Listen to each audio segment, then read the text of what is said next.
তহঁতক কৈছই মই আহি পালো তৰাৰ দেশত ইয়ালৈ হা বাটটো জোনাকী এন্ধাৰ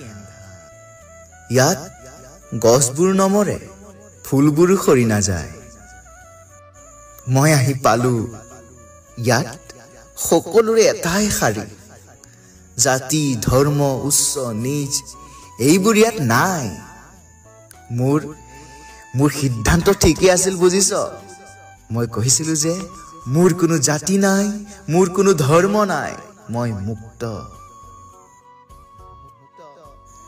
ভালকৈ থাকিবি তহঁতি অসমখন তহঁতি চাব লাগিব সত্য কথাবোৰ চিঞৰি কবি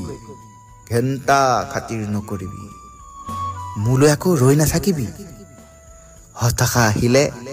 গাবি যদি জীৱনৰ ৰংবোৰে